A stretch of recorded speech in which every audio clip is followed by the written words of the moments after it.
Rowers are beginning to be utilized more and more for physical fitness tests. And while they're very simple to use and understand, mastering them has a lot of complexity involved. In this video, we're going to be covering how to set one up for your body, how to use one efficiently, and what are the warm-ups that you need to utilize either for testing or training.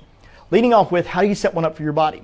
Whenever you go to sit down on the sliding pad, which can move back and forth, the first thing that you want to do is to try to put your feet down in the foot plate. Make sure that you're going to put your feet underneath the nylon straps and your heels are going to go all the way down in the heel cups. Make sure they're seated as far down as possible. Then pull the nylon strap all the way across your foot.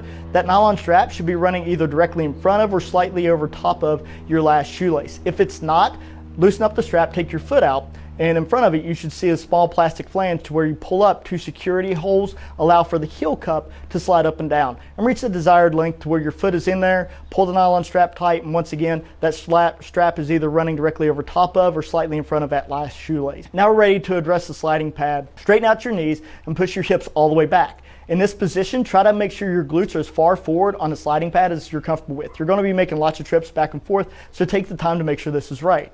After you've achieved that, begin bending at the knees and bringing your hips towards your heels. Once you reach the point where your heels just start to raise off that pad, make your second check to make sure your glutes are good and comfortable with the position that they're currently at on that sliding pad. Before we reach forward and grab the handlebars, there's two things that you want to check. First is the monitor. The monitor should be completely off, but it'll activate as soon as you pull that bar. The next one is going to be your dampener that's going to be up on your front right. The rower is made to measure how fast you're rowing a boat through water. The dampener truly doesn't matter to the amount of distance to effort that you've had to put in order to reach a desired different distance when rowing. The general recommendation I make to people is to have it at 5 whenever you go to do this. The rough estimation is if you feel that you're able to make more powerful, slower strokes, then you want to have it set up towards 10. If you feel like you want to have a faster turnover and less force utilized on each stroke, then have it down towards 1. But most people are somewhere between 3 to 7. Start out at 5. You should know where you need to be as far as 3 or 7 on that dampener on test day. Now we're ready to reach forward and grab the bar. As you're doing that, make sure your pointer finger is in line with your shoulders and your pinkies don't hang off the bar.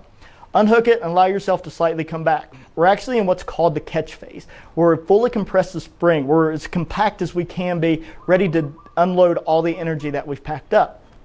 Before we do that, we go into what's known as the drive phase. The very last thing that you want to do before you go from the catch phase to the drive phase is to try to bring your pinkies towards each other. Try to bend that bar down. What this is going to do, it's going to seat your shoulders and pull your back, lock it in a good position. This is going to help it move more efficiently and reduce the risk of injury while performing the movement. Once we've done that, now we go into the drive phase. For the drive phase, you're going to push down against the foot plate and try to straighten out your knees. As you're doing that, your hips are going to slide backward on the sliding pad. That's going to create force and momentum that's going to bring your shoulders from in front of your hips to behind your hips. So you're going to start to lean backwards as those knees are straightening out. As your knees are straightening out and your shoulders are going behind your hips, there may be some force that you have to apply to bring that bar and have it impact across your chest. You should have your elbows behind your shoulders and that bar should impact your chest. Once again, there may be some force that you have to apply to bring that there. Once you've reached that point, that bar is impacted slightly underneath your chest bone. This is where you've ended the drive phase and you moved into the finish phase, and you're going to run through a quick checklist. Feet are flat, knees are straight, shoulders are behind my hips, elbows are behind my shoulders, and that bar is impacted where? Run through that checklist really quickly. Now, after we've done that, we're ready to go into the recovery phase. Are you trying to get as many powerful strokes in as you can, or are you trying to get that fast turnover? Generally, fast turnover with the rower doesn't work very well. If you want to be able to get more distance, you want to be able to move more water, which means you need to take slower, bigger strokes. So don't try to compress and shorten your recovery phase. Try to take full advantage of it. Try to at least get one good breath as you begin to bend at the knees and bring your shoulders towards your knees and your hips towards your heels. Allow your elbows to go straight as that chain begins to pull you back in, all the way in till you return back to the catch phase. Let's go over heel position as you're going from the recovery phase to the catch phase. Try to have your foot stay as close to the foot pad as it can. You don't want your heels traveling really high up, but don't feel like your heels need to stay directly down on the foot pad for every stroke. Now we're all the way back at the starting position. We're going to continue to go through this cycle again and again and again, to where we're going to go catch phase, pull pinkies down, drive phase, straighten out our knees, shoulders behind our hips, elbows behind our shoulders, bar impacts where, finish to where feet are flat, knees are straight, shoulders behind our hips, elbows back, bar impacted, into the recovery to where we begin bending at the knees, shoulders towards our knees, hips towards our heels, and back to the catch face. And we're going to go through this cycle again and again. Remember that very similar to running, good form is rewarded whenever you're doing this. But unlike running, which is a single leg activity, you're going to be utilizing both legs to produce as much work as you can with each stroke. The goal of the rower is to move as much water as you can with each stroke. Now let's go over a few exercises that can be very beneficial to you whenever you're preparing for the rower. The first one that way I like to utilize is known as a standing ankle circle, to where you're going to take and have both hands, grab one knee, and pull that knee as close to your chest as you can. You can absolutely utilize a wall and lean against it if you want to whenever you're doing this. That has nothing to do with the effectiveness of this exercise. Once you're there, you have that knee pulled up as far as you can. Try to just move your ankle in a circle back and forth and get that ankle good and loosened up. The rower is truly meant for people who, while they do have a lot of impact or wear injuries associated with their body, they also maintain that good mobility in their ankles, their knees, hips, shoulders, and elbows. Make sure you get equal amount of work on both sides, and then we're going to begin moving into the next exercise, which we like to call Tempertantrum.